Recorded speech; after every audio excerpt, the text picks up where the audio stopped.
You know, now here we are 10 years later. What are some things that kind of stick out in your mind about that time period? Well, probably the biggest was the concern, the unknown of what the future was going to hold for the fish and game and all the wildlife resources. I can remember, because I do a Saturday morning show, late that Friday night before, I was watching the storm, and I saw when it made that famous turn towards the mouth of the Mississippi River and appeared to be headed directly for us. And I was watching it that whole time I was on those 2 hours Saturday morning, and I was thinking, this thing is coming here, and this is going to be bad. I don't know when I'm going to be able to get back and get on this radio and even do a radio show if this thing continues on this path. Now, as it would have it, it took a little bit of a turn to the Gulf Coast, but still wreaked havoc all along the entire Louisiana coast and caused us a lot of problems. Knocked me off the air, but not long, only 1 week, because the station I was working with at that time went off the air and had to recoup in Baton Rouge. And my Baton Rouge affiliate station called me the week after and said, look, if you want to come do the show, flagship it from our station, we'll let you do that. So I continued to do a lot of coverage on the outdoors, although a lot of people were either evacuated, gone, or not able to listen and pick it up.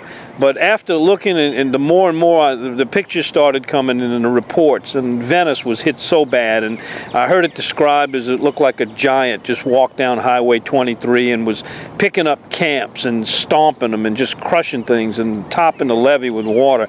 It was horrible. Then we got the report that the levees had failed in the city of New Orleans. The city was underwater, and who knew what that was going to mean? There was talk of toxic soup, if you remember, that it was going to poison the resources. And this quickly spread all over the country that the fisheries were going to be compromised. Well, I was laughing the whole time because I knew how resilient and how large and vast our marshes, Lake Pontchartrain is. And it might take time, but it certainly would recover. And as small as the city of New Orleans is, and as nasty as that soup could have been, it really was not going to hold the fish back. Then we started to talk to a lot of the people, find each other, find out where we were, what happened to each other, and as we were kind of rebuilding our lives, it certainly changed my role into one of doing emergency broadcast coverage, and that went on for weeks and weeks. Back at home, fortunately living on the North Shore, I didn't sustain any flooding or any damage, so I was able to stay here. I went 21 days without electricity. It was the longest camping trip I've ever been on. I cooked a lot of hot dogs on charcoal. Gas was hard to find, so air conditioning wasn't a real good, easy commodity to find to keep power at the house. I was running back and forth to Baton Rouge. My role on radio had changed from updating hunting and fishing to basically getting people back home, keeping information, helping loved ones find others, getting Red Cross information out. It was quite a career change as far as that went. And then, if you remember, and this is probably one of the best memories I have of post-Katrina, was after the storm, we had a clearing period. The skies were blue. There wasn't a cloud in the sky. For weeks, we didn't get a drop of rain. It was hot as Hades, but still, it was a totally different look. And finally, I got in touch with some of the fishing guides that I worked with, Dudley Vandenborre, Diego Hagen, Hill Wagner, and we decided we need to get out and fish. This was probably 2 to 3 weeks after the storm. Well, those guys all suffered flooding. They lived on the water. They had no tackle. They had no equipment. They had nothing. Well, finally, we got a guy from Baton Rouge with a boat to come down, and we decided to fish Lake Pontchartrain. Had no live bait. Of course, all the marinas were in splinters by that time. It wasn't even thought of. And we held plastics, and I had rods and reels. They didn't have anything, so they borrowed my stuff. And it was like Mother Nature said, okay, I gave you a real rough time, but here's why. And the lake was just beautiful. It was gorgeous. Very rarely can you catch speckled trout on top underneath birds in Lake Pontchartrain. It's just not a phenomenon that happens there. And it was on. We loaded the boat everywhere we went. There were birds diving. There were speckled trout. There were redfish in there. And that really confirmed what I had thought, that as long as the fish are there, it will come back.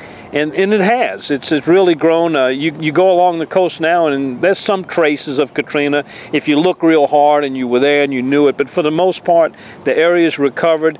But it was a scary time because the people in the industry like myself and other writers and broadcasters and fishing guides really didn't know, are we going to have anything left, or in our lifetime will this recover? And I think it was very surprising how quickly and how resilient Mother Nature was and brought this back. What's your recollection about, you know, what your thought process was as you surveyed the coast, and I mean fishing infrastructure related, you know, what do you remember about that? It was a lot of devastation. I mean, when you looked at it, it would almost make you cry how bad it was. But it paid off different ways for different people. Some had claims and some had the resolve to come back and build better, build higher, build stronger, build more mobile. Others had enough, and that was it. They washed their hands and they went away, and you never heard from them again. But for the most part, I think it probably was those resilient people that came back that has actually made our infrastructure even stronger. Of course, we're still fighting coastal erosion, which is a slow eating away of our resources, where Katrina was all of a sudden, it was this big punch in the gut.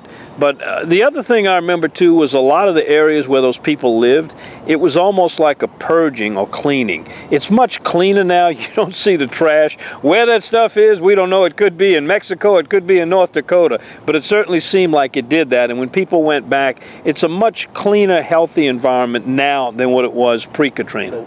Do you still see impacts from Katrina or effects from Katrina now, 10 years after the fact, or is it pretty much just you know, business as usual, the same as it was, say, 20 years ago?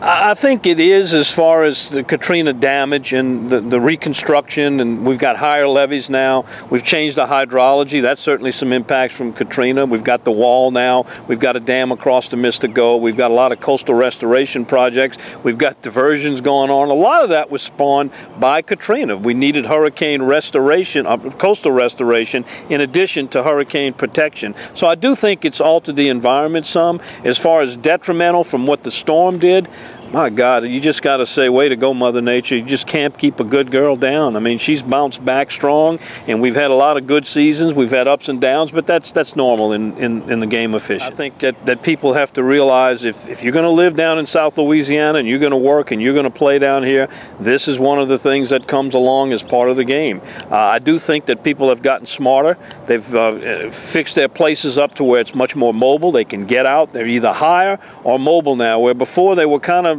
complacent and you were sitting there and you were an easy target. Not so more anymore. I think people have located. I've noticed a lot of the fishing guides and marina owners have moved further inland, and they traveled down to ply their trade. And that's just a sign of times to come, and I think it's going to continue. This is home. This is home. I mean, you could go to other places, and I travel to other places, but I always come back because there's no place else like this in the entire world. This delta that was built, that's rich in resources, and the people that are here too, they're also part of it. And once you become part of it, a lot of those folks out of town come here, and we can't get rid of them. They take roots here, and they stay, and they come to understand why we stay.